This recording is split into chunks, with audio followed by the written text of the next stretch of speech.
Lanjut kita ke soal berikutnya. Soal ini menanyakan apakah rencana tindakan yang paling tepat. Emangnya ibunya kenapa? Hamil 34 minggu datang dengan keluhan sering mengalami sesak napas dan rasa penuh di dada.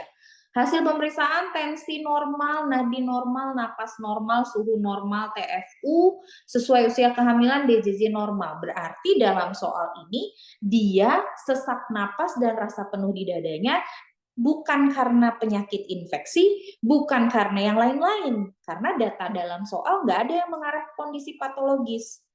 Berarti ibu ini mengalami sesak napas yang fisiologis dalam kehamilan. Nah, kalau teman-teman masih ingat dalam video kehamilan saya menjelaskan bahwa pada ibu hamil itu eh, terjadi perubahan pada paru. Di antaranya adalah ibu merasa napasnya lebih pendek. Dia merasa kesulitan untuk bernapas, ada rasa sesak dan penuh pada bagian dadanya. Nah, kenapa itu bisa terjadi, teman-teman? Itu semua terjadi karena coba kalian bandingkan gambar A dengan gambar B. Gambar A ini adalah kondisi ketika kita tidak hamil. Posisi diafragma kita di sini. Kapasitas paru kita sebesar ini. Ini adalah paru-paru kita nih. Kotaknya segitu dia gedenya. Nah, ketika ibu tuh hamil, ada janin nih yang membesar. Akhirnya janin yang membesar ini mendesak rongga dada. Akibatnya, diafragmanya menjadi naik dan kapasitas paru kita hanya segini, lebih kecil, jauh lebih kecil. Jadi yang tadinya paru-paru kita bisa mengembang dengan sempurna ketika kita hamil karena rongga dada kita menyempit, dia ngembangnya cuma setengah. Yang tadinya bisa begini, dia cuma begini doang ngembangnya. Makanya napasnya ibu hamil itu menjadi pendek-pendek. Nah, inilah yang menyebabkan perasaan rasanya dadanya tuh penuh, sesak gitu. Nah, apa yang bisa kita lakukan untuk mengatasi ini? Ini kan perubahan yang fisiologis, tapi bisa dikurangi ketidaknyamanannya. Salah satunya dengan posisi Fowler atau posisi semi-Fowler. Jadi, ibunya kita tempatkan dalam posisi duduk atau posisi setengah duduk. Kenapa, Kak?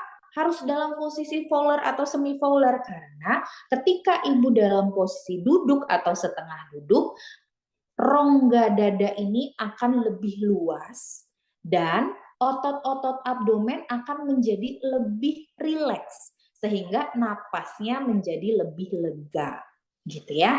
Nah, berdasarkan konsep tadi teman-teman, maka ketika ibu mengalami sesak dan kita sudah kaji tidak ada penyebab lain, berarti dia sesak yang fisiologis dalam kehamilan, maka kita anjurkan untuk posisi setengah duduk untuk membantu mengembangkan rongga dada dan juga untuk merelaksasi otot diafragma sehingga napasnya menjadi lebih ringan.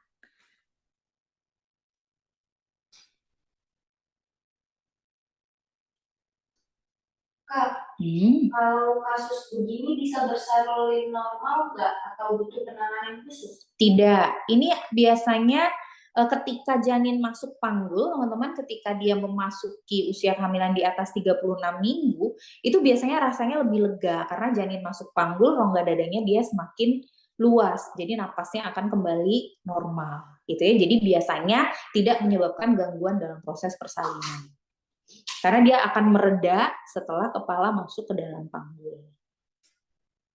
Kemudian kenapa tidak teknik relaksasi?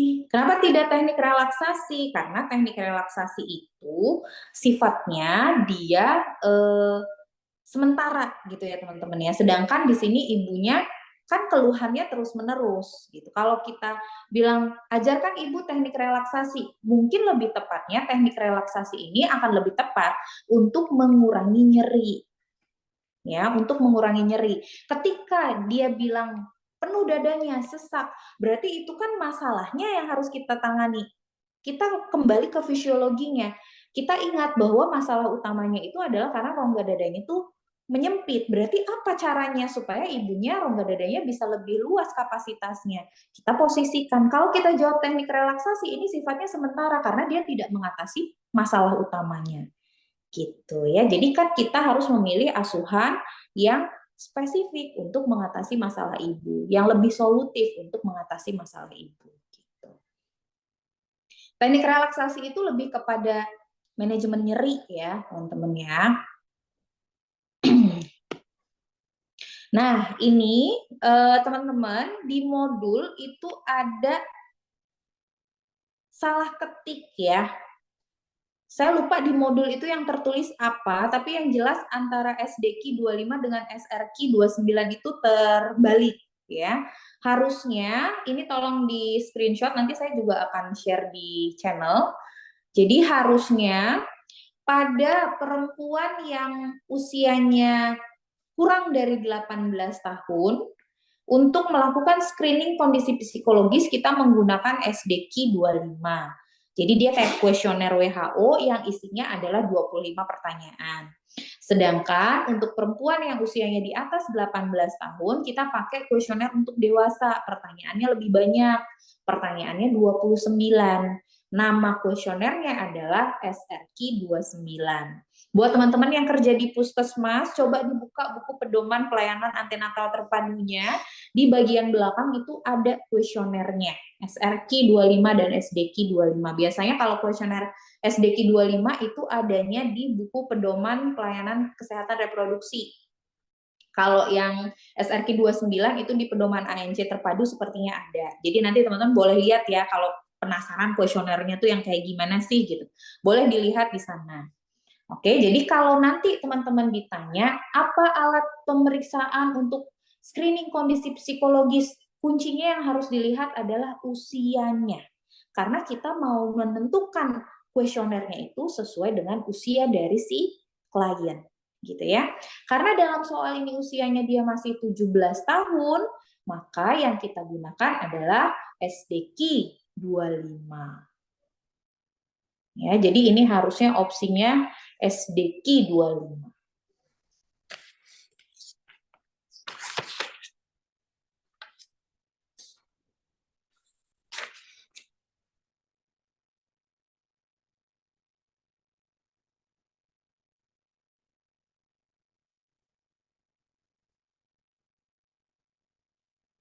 Tolong dicatat, guys. Revisi SDQ, SRQ di-share ke channel. Next, kita ke soal berikutnya. Apakah fokus pelayanan bidan pada kunjungan tersebut? Usia 29 tahun, hamil 24 minggu, datang dengan keluhan pusing. Hasil pemeriksaan tensi normal, nadi normal, napas normal, suhu normal. Oke, triknya teman-teman kalau ditanya dalam soal kehamilan, apa fokus pelayanan kebidanan? Maka teman-teman gunakanlah tabel ini sebagai pedoman untuk menjawab. Ya, tabel ini adalah tabel fokus tujuan asuhan kebidanan per trimester berdasarkan kunjungannya, gitu ya. Jadi kalau ketemu soal seperti ini, maka yang harus teman-teman lihat pertama kali adalah usia kehamilannya. Kalau dia usia kehamilannya 24 minggu, berarti dia masuknya ke trimester berapa? Dia masuknya ke trimester 2. Ada yang masih bingung dengan pembagian trimester, teman-teman? Trimester 1 itu dari 1 sampai dengan 12 minggu, trimester 2 itu dari 13 sampai dengan 27 minggu, trimester 3 itu dari 28 sampai dengan aterem. Ya. Itu pembagiannya. Jadi kalau sekarang dia usia kehamilannya 24 minggu, maka dia masuk ke dalam trimester 2.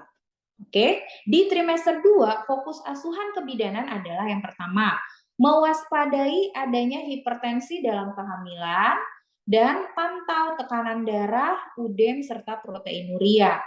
Pengenalan komplikasi akibat kehamilan dan pengobatannya. Penapisan preeklamsia, gemeli, infeksi pada organ reproduksi dan saluran perkemihan.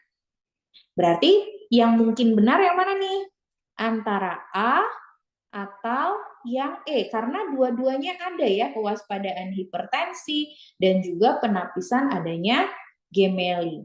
Kalau ini di trimester 3, pengobatan anemia itu di trimester 1, persiapan persalinan ini di trimester 3.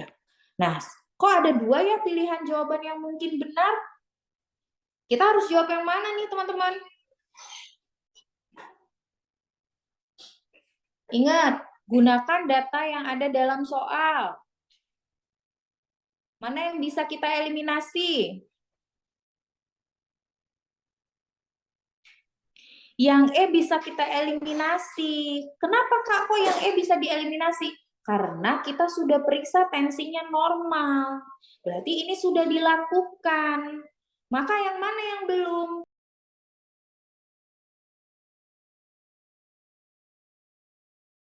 Yang A, deteksi kehamilan ganda. Karena dalam soal belum ada pemeriksaan BJJ-nya.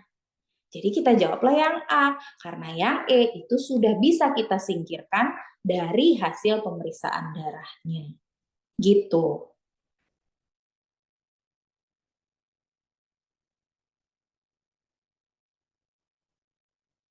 Walah. Ya.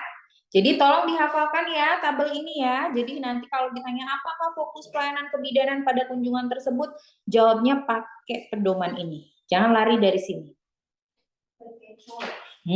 Terkecoh. Betul sekali. Makanya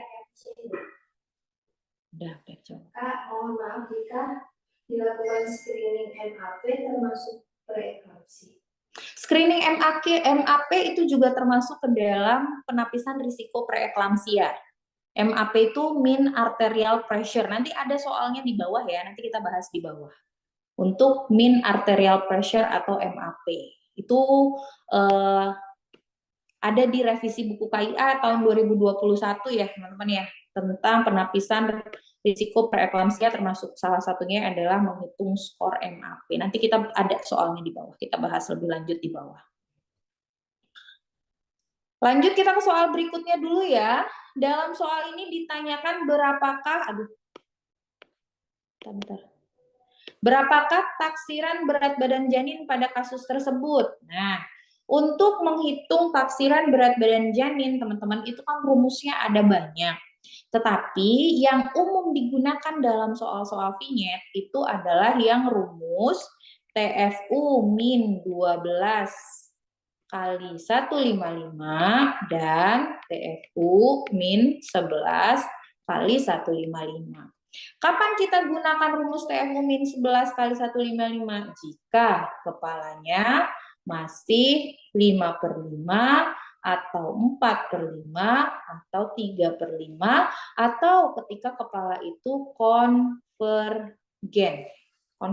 Jadi dia masih belum masuk sebagian ke dalam panggul. Nah, kapan kita kurangi dengan 11? Ketika kepala itu sudah masuk 2/5 bagian, 1/5 bagian, atau seluruhnya sudah masuk.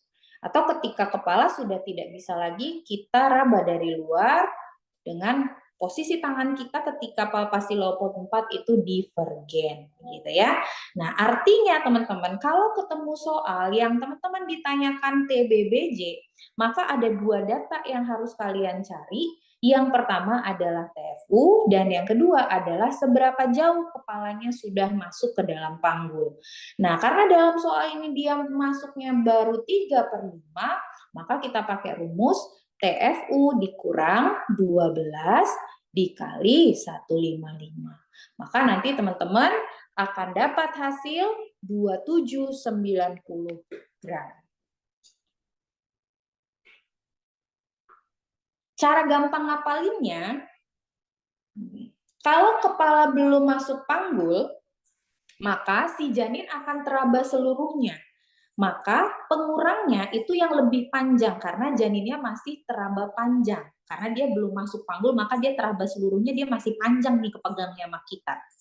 Kalau kepala sudah masuk ke dalam panggul, lebih banyak bagian kepala yang masuk ke panggul, berarti yang keraba oleh kita itu janinnya itu lebih pendek karena sebagiannya udah nggak bisa keraba karena dia masuk panggul. Maka kalau dia udah masuk 2/5 atau lebih, kita pakai pengurangnya yang lebih pendek yaitu 11. Nah, dengan cara tadi maka teman-teman nggak akan kebalik-balik lagi.